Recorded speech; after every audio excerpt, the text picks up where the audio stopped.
Assalamualaikum warahmatullahi wabarakatuh. Selamat pagi anak-anak. Bagaimana kabarnya?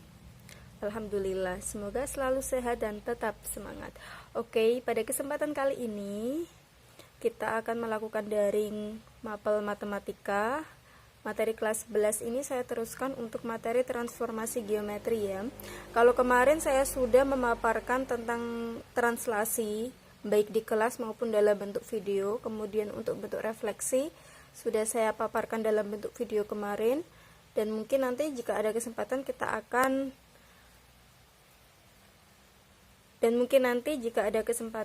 akan ulang lagi secara luring.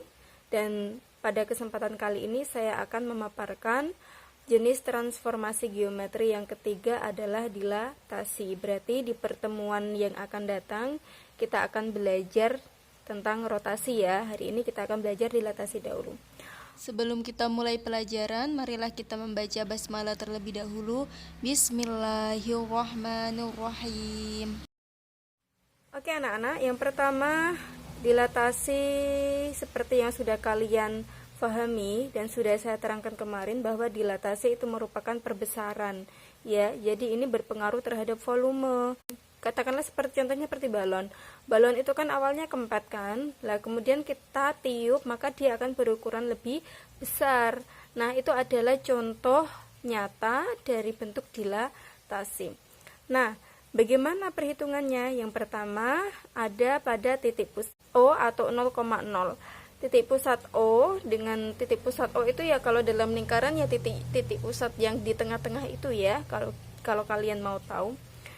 Nah, ini jika ada suatu titik X sama Y, ini titik X dan Y, kemudian kita dilatasi terhadap pusat O 0,0 ini dengan faktor skala K, maka hasilnya bagaimana? Hasilnya adalah bayangannya, yaitu X aksen dan Y aksen. Maka X aksen dan Y aksen itu bagaimana menghitungnya? Dihitung dari faktor skalanya. Si faktor skala K ini kita kalikan dengan titik awal yang diketahui. Itu cara gampangnya ya. Ini saya kotai. Nih, bagaimana contoh soalnya?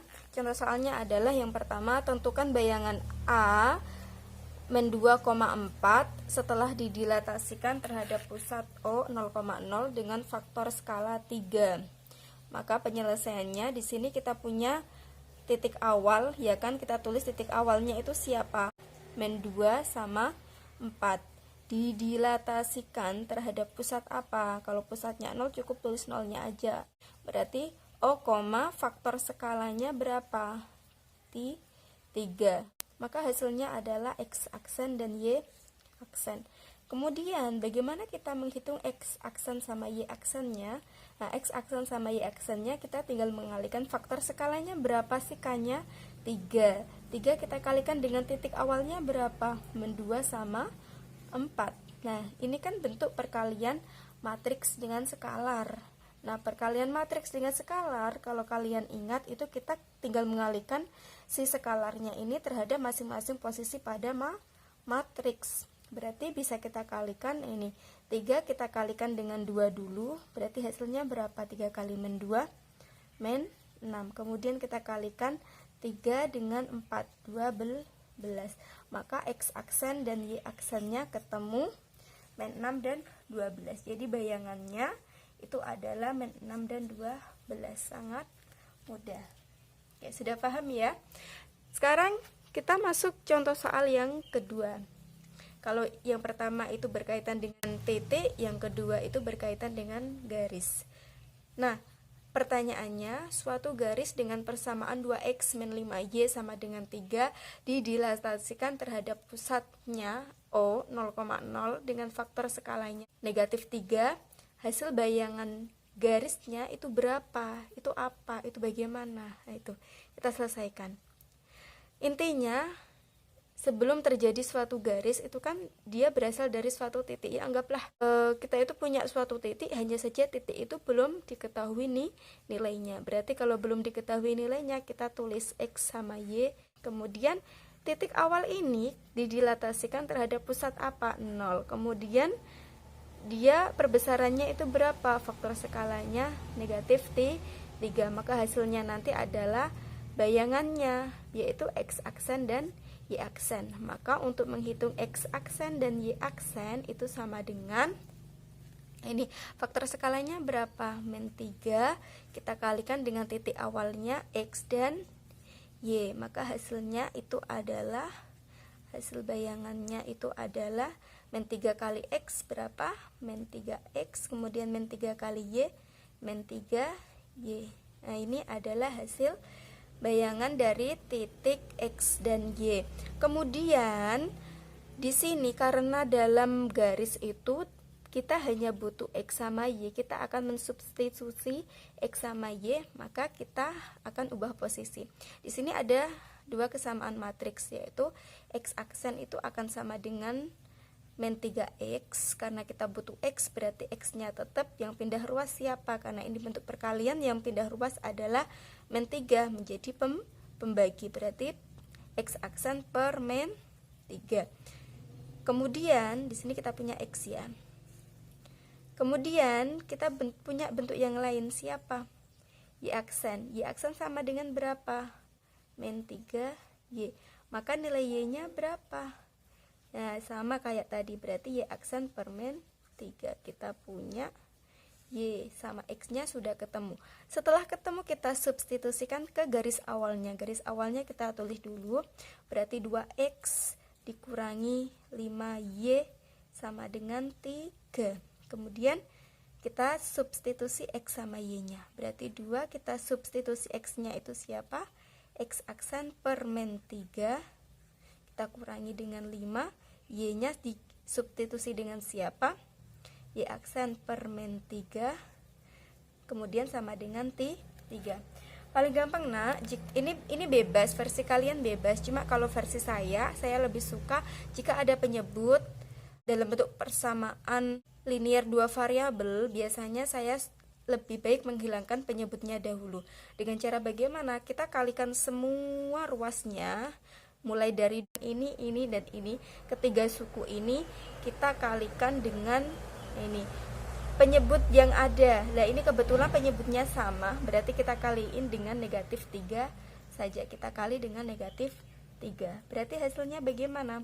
Ingat, karena kita ingin menghilangkan penyebut, otomatis ini penyebutnya sudah hilang ya, karena min 3 karena X aksen per min 3 dikalikan dengan min 3 itu hasilnya ya X aksen itu, maka min 3-nya hilang. Berarti hasilnya jadi berapa? 2 kali X aksen per min 3 dikalikan dengan min 3, berarti hasilnya 2X aksen. Kemudian kita kurangi 5Y aksen per min 3 dikalikan dengan min 3, berarti hasilnya adalah min 5Y aksen, sama dengan 3 kali min 3 itu berapa? Min 9. Maka ini adalah hasil bayangannya. Nah, karena seperti yang saya sudah paparkan bahwa dalam opsi pilihan ganda, jika ada pilihan gandanya itu jarang sekali dituliskan ada aksennya, maka kalian bisa pilih jawaban 2X min 5Y sama dengan min 9. Ini adalah jawabannya. Sudah. Nah, kemudian lanjut. Kalau tadi kita sudah bahas pada titik pusat 0,0, sekarang ada pada titik pusat yang lain, dianggapnya ada titik pusat P dengan pusatnya itu punya nilai yaitu A, B. Di sini ada suatu titik awal X, Y didilatasikan terhadap pusat A, B dengan faktor skala K, maka hasil bayangannya adalah X aksen sama Y aksen. Maka cara menghitung X aksen dan Y aksen itu adalah faktor skala itu kita kalikan dengan titik awal, kita kurangi dengan titik pusat yang pertama, kemudian titik awal Y kita kurangi dengan titik pusat yang kedua, kemudian kita tambahkan dengan titik pusatnya A sama B. Oke, agar lebih paham, silakan perhatikan contoh soal berikut. Saya mempunyai titik A, titik awalnya adalah min 1,5 didilatasikan dengan pusat P 3, min 4 dengan faktor skala 2. Pertanyaannya, tentukan bayangan titik A. Maka jika ada soal model seperti ini, maka kita bisa tulis titik awalnya siapa? Min 1 sama 5. didilatasikan terhadap siapa? Berbeda sama yang tadi. Kalau yang tadi kan pusatnya 0,0, kita tulis O aja. Kalau untuk yang P, kita tulis siapa pusatnya 3,4. Nah, faktor skalanya berapa? Faktor skalanya itu 2. Nih, seperti ini ya. Maka hasil bayangannya apa? X aksen sama Y aksen. Maka untuk menghitung bayangannya adalah dengan cara kita kalikan faktor skalanya itu berapa? 2. Kita kalikan dengan titik awalnya siapa? Men 1 sama 5. Lah, titik awal ini kita kurangi dengan titik pusat yang diketahui. Titik pusatnya siapa? 3 sama men 4. Berarti yang X kita kurangi dengan 3. Kemudian yang Y-nya ini kan 5. 5 kita kurangi dengan B-nya. B-nya siapa? Negatif 4. Nih, kemudian kita tambahkan dengan pusatnya. Pusatnya siapa? 3 sama men 4. Maka hasil bayangan dari X aksen dan Y aksen ini berapa? Nah, kita kerjakan yang ada di dalam kurung dahulu ya. Berarti kita tetap tulis 2. Ya ini men 1 dikurangi 3, hutang 1, hutang 3, berarti men 4. 5 dikurangi negatif 4. Men ketemu men, berarti kan plus, berarti 5 ditambah 4 itu 9. Kemudian kita tambahkan 3 sama men 4. Nah, X aksen dan Y aksennya itu berarti bagaimana? Nah, ini berarti yang dikerjakan mana dulu? Perkalian dahulu, perkalian skala dengan matriksnya dulu. Nanti kalau sudah ketemu hasilnya kita tambahkan dengan matriks yang lain.